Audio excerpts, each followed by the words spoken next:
Hey there, folks! Welcome back to another episode where we break down the complex and often confusing world of economics into bite-sized, digestible pieces. Tonight, we're diving headfirst into the wacky world of international trade. Now, I know what you're thinking. International trade? That sounds about as exciting as watching paint dry. But stick with me because it's actually a lot more fascinating than it seems. Don't worry, I promise to make it as painless as possible. We'll break it down step by step, and by the end of this, you'll be the go-to expert at your next dinner party. So, what exactly is a trade war? It's a term that gets thrown around a lot in the news. But what does it really mean? Imagine two kids in a sandbox, each with their bucket and spade. They're playing nicely, building their own little sandcastles. Suddenly they start throwing sand at each other. One kid gets mad because the other took some of his sand, and before you know it, it's an all-out sand fight. That's basically a trade war, but instead of sand, it's tariffs. Taxes on imported goods. Countries impose these tariffs to protect their own industries. But it often leads to a tit-for-tat escalation. The US and China, two economic giants, have been locked in a trade war for a while. It's like a never-ending game of economic chess, with each side trying to outmaneuver the other. Think of it as a really long, drawn-out argument over who makes the best toys. Both countries want to be the top dog, and they're willing to go to great lengths to prove it.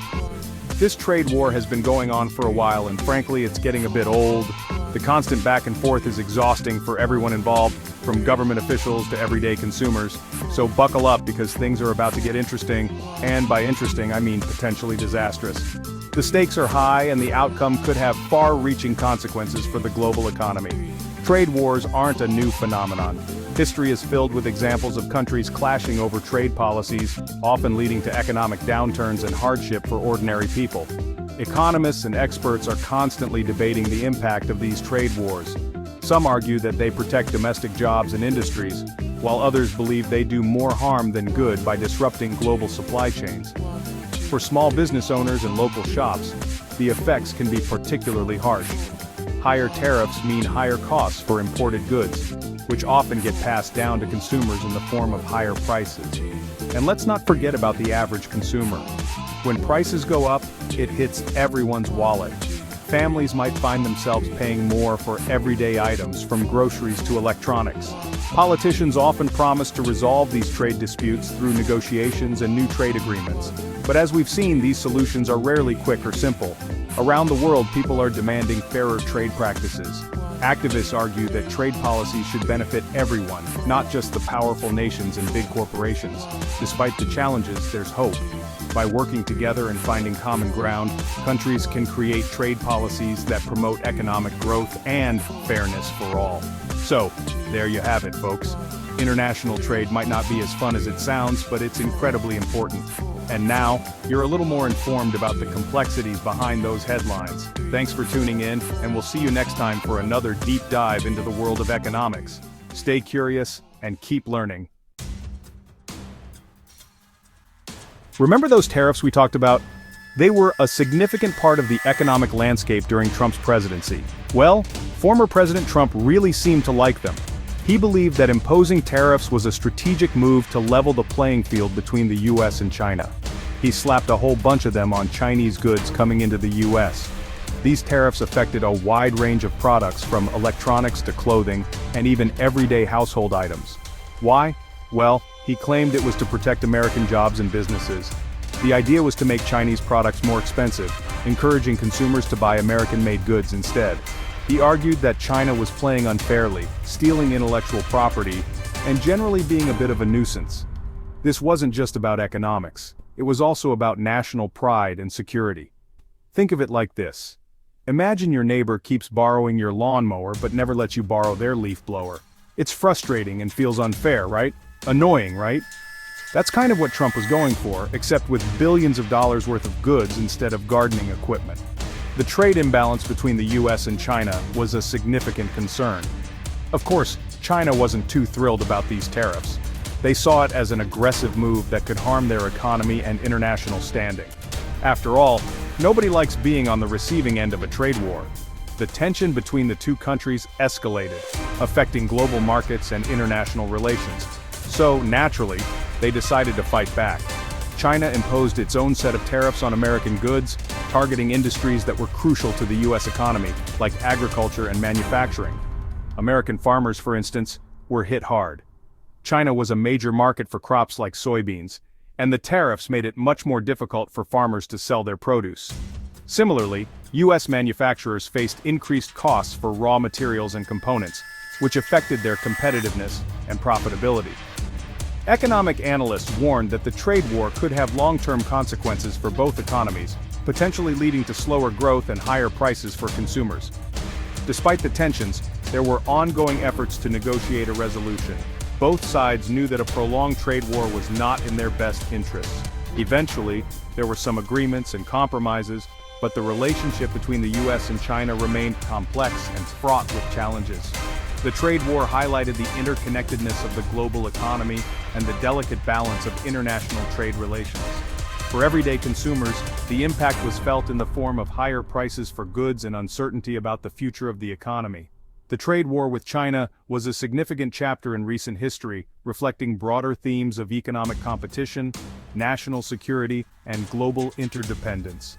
Whether you agreed with Trump's approach or not, there's no denying that his tariffs on China were a bold and controversial move that sparked widespread debate and had far-reaching consequences.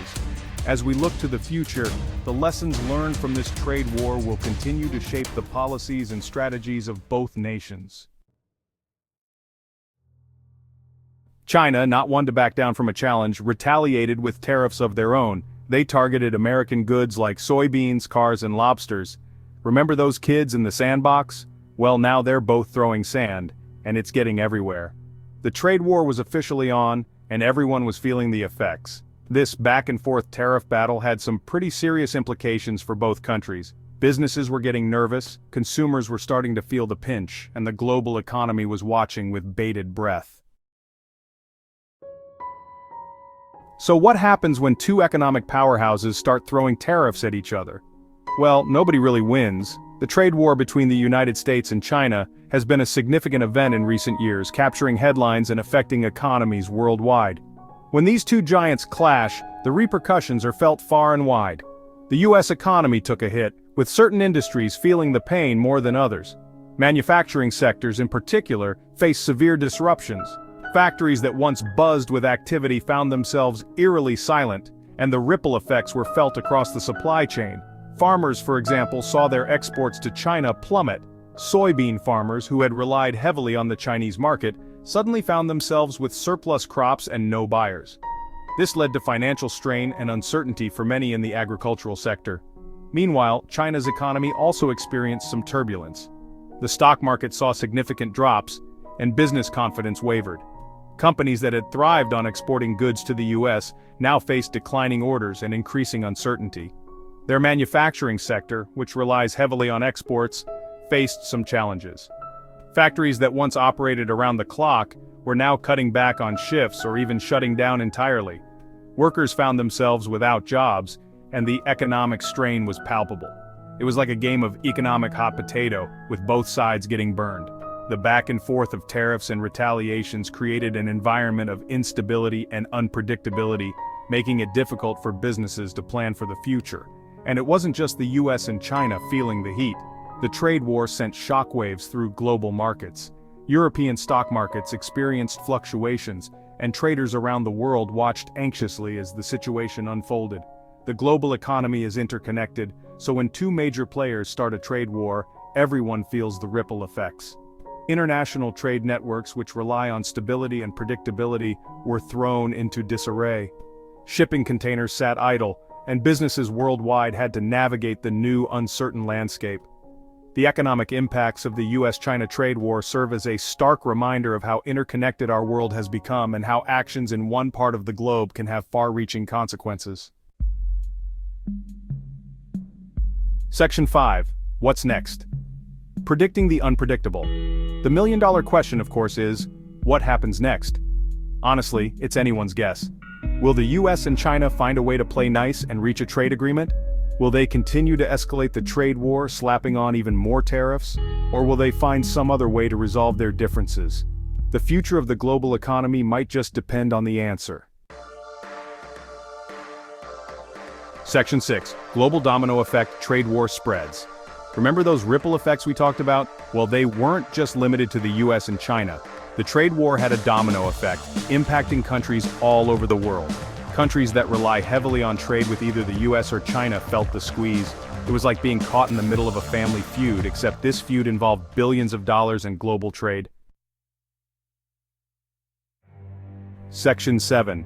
Can't we all just get along? The quest for a truce. Amidst all the tariff chaos, there were some glimmers of hope. Both the US and China knew that a prolonged trade war wasn't in anyone's best interest. Negotiations were held, agreements were drafted, and hopes were raised. But would it be enough to end the trade war and bring peace to the global economy? Section 8. The Tariff Tango, a delicate dance. The US-China trade war wasn't just about economics, it was about politics, power, and global influence. It was a delicate dance between two superpowers, each trying to outmaneuver the other. The outcome of this trade war would have far-reaching consequences, shaping the future of global trade and international relations for years to come. Section 9, and the winner is nobody, really. So who ultimately won the US-China trade war? Well, the truth is, nobody really wins in a trade war. The trade war caused economic uncertainty, disrupted global supply chains, and hurt businesses and consumers on both sides. It was a lose-lose situation, proving that sometimes, even in international relations, it's better to talk things out than to resort to economic warfare.